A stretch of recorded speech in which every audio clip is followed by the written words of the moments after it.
Zvatanga, praise the Lord. Jesus power.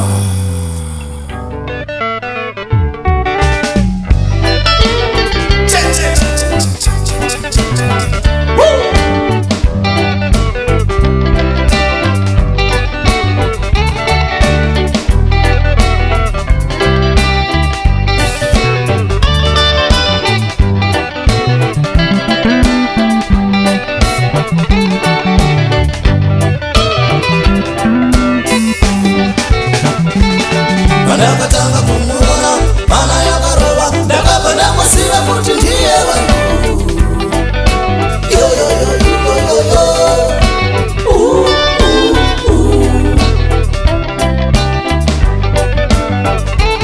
ana dzakaroverana roverana kuti tate tate tate tate tate tate tate tate tate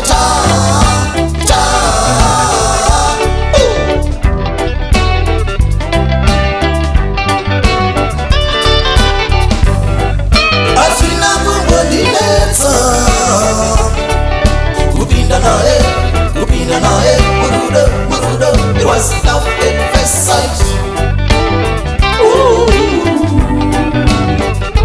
Saka ndakuvumirana na ndaratuku aya vakati ndiwe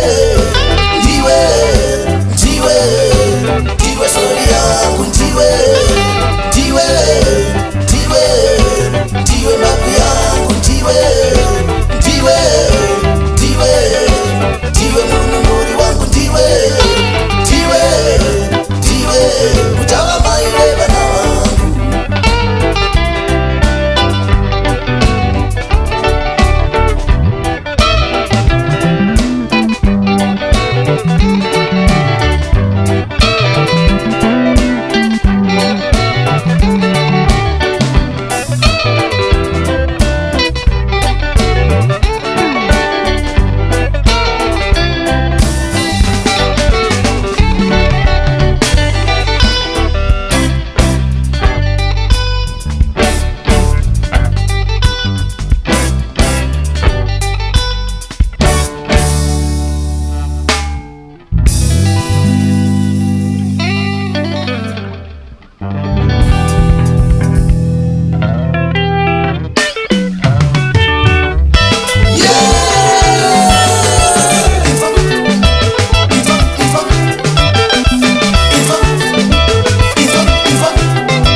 mukandiona ndichinenderedzana naye Neria irudo runondidarovehama zvinova zvinoita kuti mutange kutaura taura mumwoyo menyu zere pasipo muchireva nhema muchiti ndakatyiswa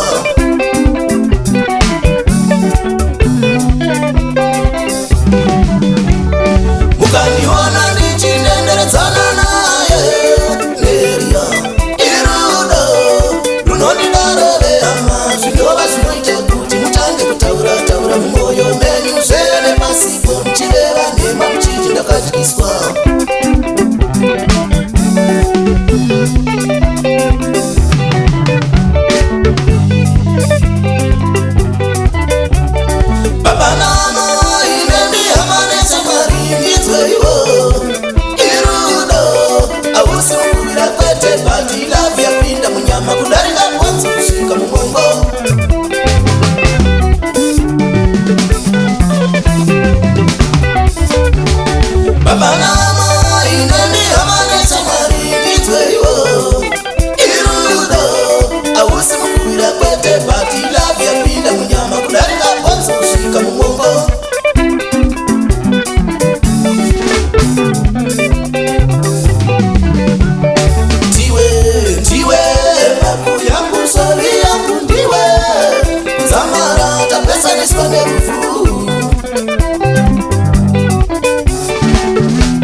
Ibunya Goldfinger Harari pamoyo pacho